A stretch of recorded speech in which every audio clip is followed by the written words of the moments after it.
Kita buka daftar ini dengan definisi malaikat yang paling harfiah dan paling menipu. Griffith dari Berserk. Lihatlah dia di awal cerita. Pemimpin Band of the Hawk, karismatik, jenius, cantik bagai lukisan. Dia adalah simbol harapan bagi rakyat jelata. Dia bukan bangsawan, tapi dia bermimpi memiliki kerajaannya sendiri. Kita semua ingin mengikuti pemimpin seperti Griffith. Tapi, apa harga dari sebuah mimpi? Griffith memiliki filosofi yang berbahaya, bahwa bagi seorang pemimpin sejati, tumpukan mayat adalah tangga menuju istana. Kejatuhannya terjadi ketika dia kehilangan kendali atas hidupnya setelah disiksa selama setahun hingga tubuhnya hancur. Griffith dihadapkan pada pilihan saat gerhana terjadi, menjadi cacat seumur hidup dan dikasihani, atau mengorbankan semua orang yang mencintainya demi menjadi dewa. Momen Griffith berteriak, "I sacrifice," adalah momen pengkhianatan terbesar dalam sejarah anime manga. Dia menukar nyawa sahabat-sahabatnya demi sayap hitam Femto. Griffith adalah fallen angel yang mengerikan karena dia tidak merasa bersalah. Baginya, moralitas hanyalah beban yang menghalangi ambisi. Di Gotham, Batman adalah kesatria hitam yang bekerja di bayangan, tapi kota itu butuh wajah yang bisa dilihat di bawah sinar matahari. Wajah itu adalah Harvey Dent. Dia adalah The White Knight, jaksa wilayah yang berani memenjarakan mafia tanpa topeng. Dia adalah bukti bahwa sistem hukum masih bisa bekerja, harapan terbaik Gotham.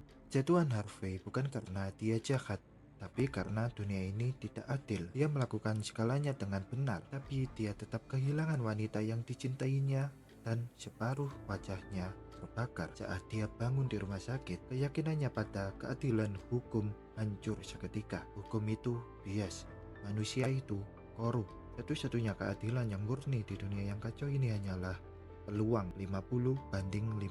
Sebagai Two-Face, dia tidak membunuh karena benci. Dia membunuh berdasarkan lemparan koin. Dia jatuh karena dia tidak bisa menerima bahwa orang baik bisa hancur tanpa alasan. Dia memeluk kekacauan agar tidak perlu lagi merasakan sakitnya harapan.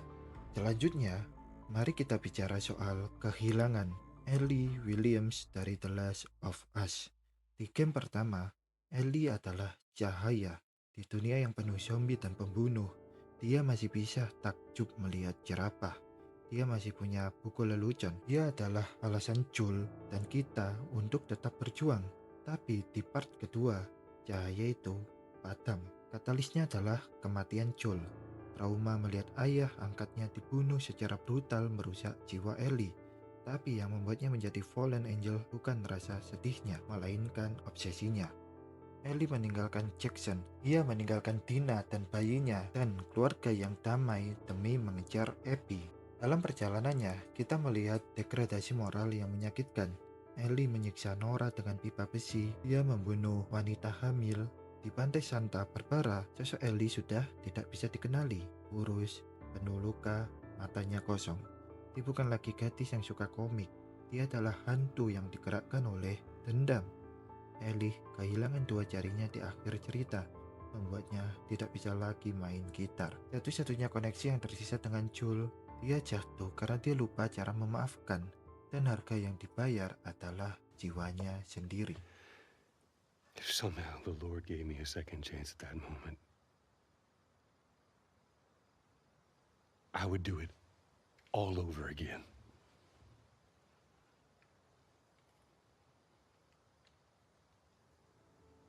Biasanya, cerita Assassin's Creed itu hitam putih. Assassin baik, Templar jahat, lalu datanglah Shay Cormac di AC Roach. Shay memulai hidupnya sebagai assassin yang berpotensi, tapi dia punya satu kelebihan yang menjadi kelemahannya. Dia punya hati nurani yang terlalu peka. Titik baliknya adalah tragedi Lisbon. Para mentor assassin menyuruhnya mengambil artefak kuno tanpa tahu bahwa itu adalah memicu gempa bumi yang membunuh ribuan orang tak berdosa. Shay melihat kota runtuh di depan matanya karena ulah pahlawan. Ketika dia protes, para assassin malah membuangnya, dikhianati oleh saudaranya sendiri. Shay diselamatkan oleh musuh bebuyutannya, Templar. Shay menjadi fallen angel bagi assassin, tapi pahlawan bagi rakyat sipil. Dia memburu mantan saudara-saudaranya bukan karena dia haus darah, tapi untuk mencegah mereka menghancurkan dunia lagi dengan artefak itu. Kalimat ikoniknya adalah I make my own luck, adalah deklarasi kemandirian. Zai mengajarkan kita bahwa terkadang kelompok baik bisa salah jalan dan dibutuhkan keberanian luar biasa untuk menjadi pengkhianat demi kebenaran. Di dunia Naruto, ada garis tipis antara menjadi Hokage dan menjadi penjahat perang. Garis itu bernama Obito Uchiha. Obito adalah cerminan Naruto. Dia ceroboh, dia tidak berbakat, tapi hatinya emas. Dia selalu telat karena menolong nenek-nenek. Mimpinya satu, melindungi teman-temannya. Tapi dunia shinobi terlalu kejam untuk hati selembut itu. Momen kejatuhannya adalah definisi dari neraka. Melihat Kakashi, sahabat yang dia percayakan untuk menjaga Rin, justru membunuh Rin di depan matanya. Saat itu, Obito tidak menjadi gila. Dia justru menjadi sangat tenang. Dia menyimpulkan dunia itu palsu. Obito menolak realita. Buat apa hidup di dunia di mana orang baik mati muda dan perang tak pernah usai? Sebagai Obito dan kemudian menjadi Madara palsu, dia ingin menciptakan Infinite Tsukuyomi, sebuah mimpi abadi di mana semua orang bahagia, di mana Rin masih hidup. Dia adalah fallen angel yang melakukan genosida atas nama kedamaian. Dia ingin menyelamatkan dunia dengan cara menghancurkan kenyataan itu sendiri. Jika kalian pernah memainkan Red Dead Redemption 2, kalian tahu rasa sakitnya melihat pria ini hancur. Dutch van der Linde. Di awal, Dutch bukan sekadar bos geng.